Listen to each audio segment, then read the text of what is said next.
অত্যন্ত ভক্তি ভরে পরের প্রশ্নটা করলাম, গুরুজি, এই যে সারা ভারতবর্ষ জুড়ে লক্ষ লক্ষ মন্দির, মসজিদ, গুম্ফা, গুরুদুয়ারা রয়েছে, তাদের মধ্যে আর কোথাও তো ইয়েতির পুজো হয় না। এই গুম্ফা সেই দিক থেকে একেবারে যাকে বলে ইউনিক। এই ইয়েতির হাতের ইতিহাসটা একটু বলবেন? উনি বললেন, এই ঘটনার প্রত্যক্ষদর্শী আর কেউ বেঁচে নেই। আমিও 40 বছর আগে এই গুম্ফার ভার নেবার পর তৎকালীন বৃদ্ধ লামাদের মুখে যা শুনেছি সেটাই বলছি। ঘটনাটা ঘটেছিল আজ থেকে 80 বছর আগে। তখন এই গুম্ফা ছিল প্রায় নতুন, গ্রামটাও ছিল অনেক ছোট, আর বাইরের দুনিয়ার সঙ্গে যোগাযোগ বলতে গেলে কিছুই ছিল না। তখনই ওই উত্তর দিকে ওয়াংবোচে গ্লেসিয়ার বয়ে গ্রামের সীমানায় নেমে আসে এক ইয়েতি। তার তাণ্ডবে মানুষ অতিষ্ঠ হয়ে উঠেছিল। ইয়েতিটা ইয়াকগুলোকে মেরে ফেলছিল, এমনকি কয়েকটা বাচ্চাকে অব্দি উঠিয়ে নিয়ে চলে গিয়েছিল। আপনারা তো জানেন, ইয়েতিকে চোখে দেখা যায় না, দেখা যায় তার পায়ের ছাপ, আর নিশুতি রাত্রিরে দূর থেকে তার ডাক ভেসে আসে। কিন্তু এর আগে তাদের কখনো গ্রামের মানুষের উপর হামলা করতে দেখা যায়নি। সাম্পা গ্রামের লোকজন ইয়েতির ভয়ে ভীত হয়ে তখন যিনি প্রধান লামা ছিলেন, সেই লামা নামগিয়ালের পায়ে পড়ল, প্রভু আমাদের বাঁচান। লামা নামগিয়াল ধ্যানে বসে জানতে পারলেন ইয়েতিটার ওপরে আসলে অপদেবী কার্মার ভর হয়েছে। অপদেবী কার্মা এই গুম্ফা আর সাম্পা গ্রামের উপর রুষ্ট হয়ে ইয়েতিটাকে পাঠিয়েছিলেন আমাদের ধ্বংস করবার জন্য। আমি বড় লামার কথার মাঝখানেই জিজ্ঞেস করলাম, কেন? অপদেবী রুষ্ট হলেন কেন? বড় লামা বললেন, সে আবার অন্য এক গল্প। এই যে গুম্ফার দেওয়ালের কাঠের কারুকার্য দেখছেন, এগুলো সাধারণত ফুল, লতা পাতা কিংবা পশু পাখির ছবি নয়। আপনারা খেয়াল করে দেখবেন, পৃথিবীর কোনো ফুল, লতা পাতা কিংবা পাখির সঙ্গে এদের চেহারার কোনো মিল নেই। এই যে নিংমা শেরপাকে দেখছেন, এর দাদু ছিলেন একই সঙ্গে শিল্পী এবং সাধক। তিনি স্বপ্নের মধ্যে এক অপূর্ব বাগান দেখতে পান। এসব তার স্বপ্নে পাওয়া গাছপালা আর পাখি। তিনি স্বপ্নে পাওয়া সেই সব গাছপালা আর জীবজন্তুকে বাটালির ঘায়ে কাঠের উপর ফুটিয়ে তুলেছিলেন। সেটাই হয়েছিল অপরাধ। কেন? অবাক হয়ে প্রশ্ন করলাম। বড় লামা বললেন, উনি বুঝতে পারেননি যে বাগানটাকে উনি দেখছেন সেটা ছিল দেবী কার্মার গোপন উপবন। এমনকি একদিন নিংমার দাদু স্বপ্নের মধ্যে এক অপূর্ব সুন্দরী নারীকে এই বাগানে দেখে তার কাঠের মূর্তির উপরে খোদাই করতে শুরু করলেন। কেমন করে জানবেন সেই নারী ছিলেন অপদেবী কার্মা? সেই দিনই অবশ্য গুম্ফার ছাদে বজ্রপাত হলো। বজ্রপাতে মারা গেলেন নিংমার দাদু, পুড়ে ছাই হয়ে গেলেন তিনি। কিন্তু ততক্ষণে যা ক্ষতি হওয়ার হয়ে গেছে, দেবী কার্মা ইয়েতিকে পাঠিয়ে দিয়েছেন সমস্ত কারুকার্য সমেত এই গুম্ফা ধ্বংস করবার জন্য। তারপর? প্রশ্ন আমি করিনি, বিনায়ক করেছিল। ও দেখলাম চোখ গোল গোল করে বড় লামার গল্প গিলছে। তিনি বললেন, তখন লামা নামগিয়াল তার ধ্যান মন্ত্রের দ্বারা শুভ শক্তি বোধিসত্ত্বকে আহ্বান করে আনলেন। এক পক্ষকাল ধরে বোধিসত্ত্বর সঙ্গে ইয়েতির যুদ্ধ হলো। শেষে ইয়েতি প্রাণ হারালো। বোধিসত্ত্ব লামা নামগিয়ালকে আদেশ দিলেন, ইয়েতির হাতের হাড়কে এই গুম্ফার ঘরে পুজো করতে হবে, কারণ সে তো আসলে অপদেবী কার্মার অংশ।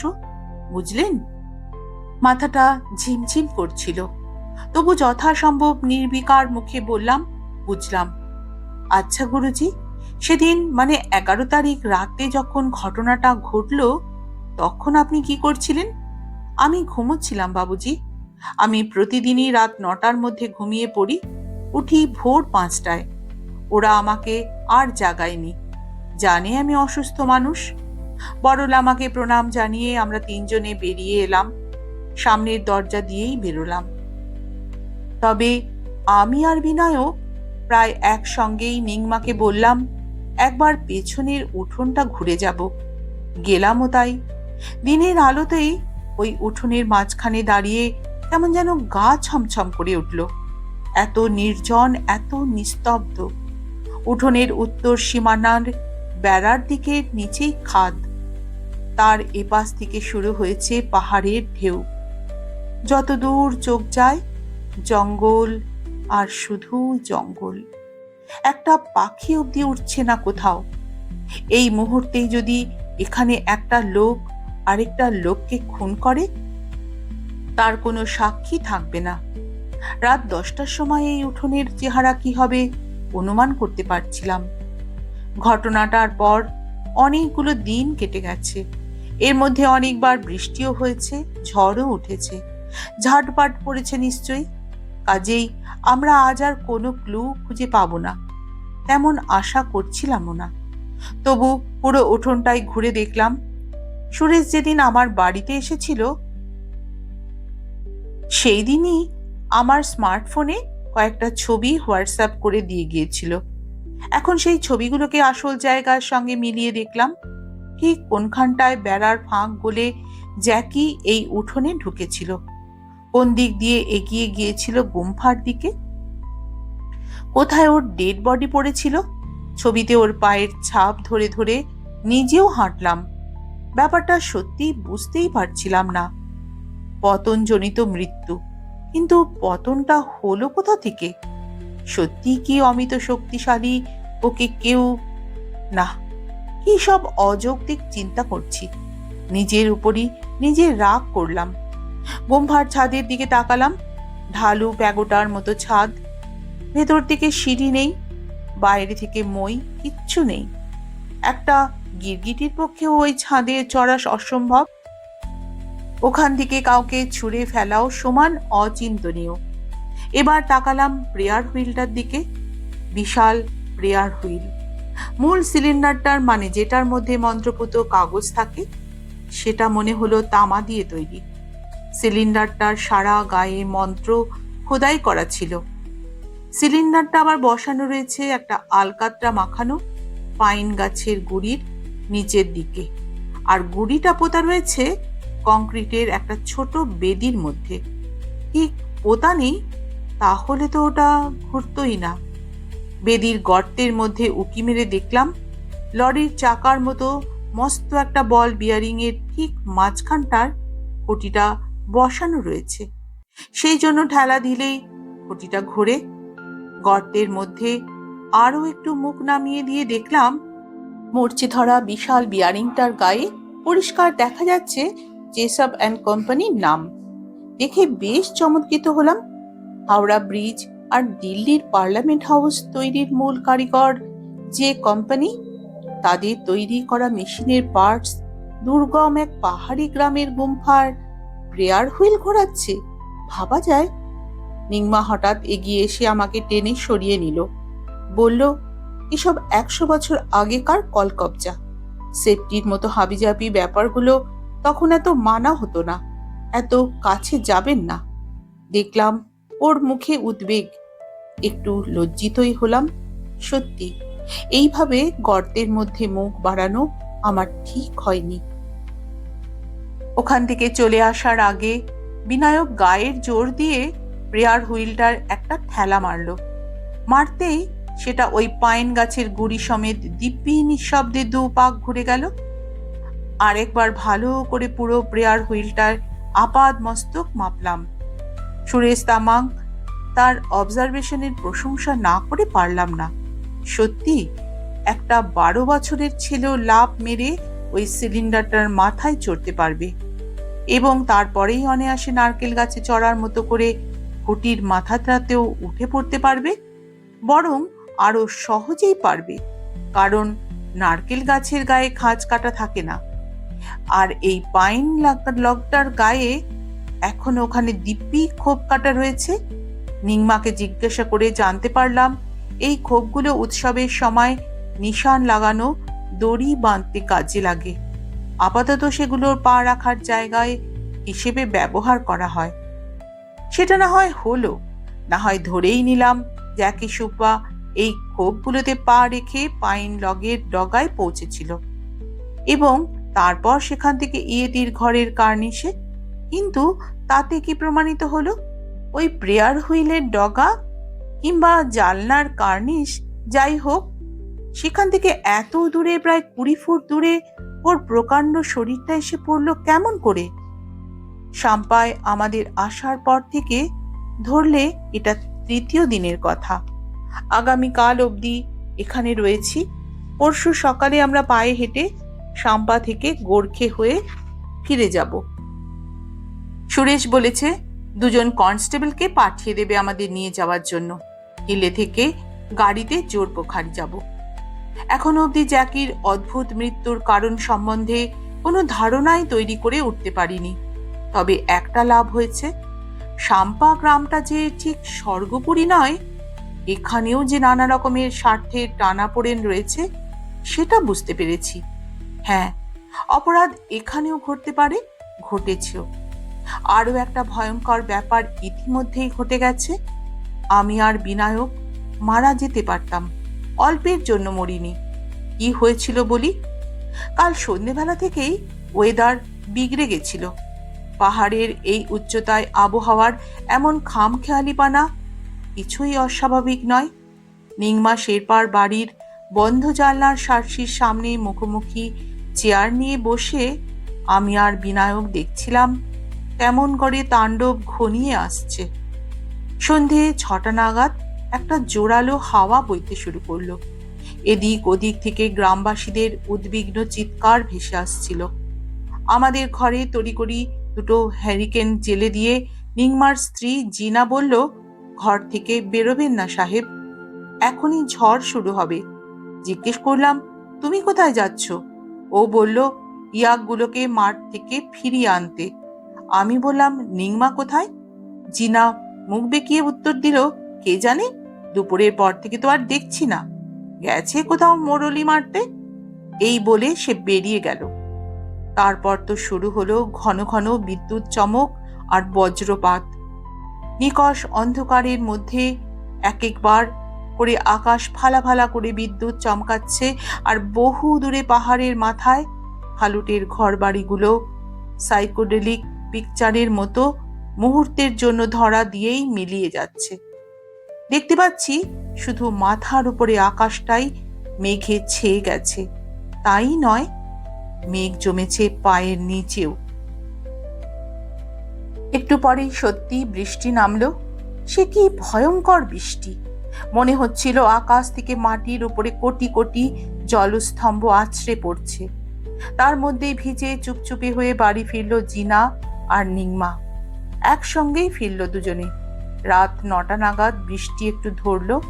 নিংমা আমাদের ঘরে ঢুকে বলল, চলুন স্যার, এই বেলা ডিনারটা সেরে নেবেন, চলুন।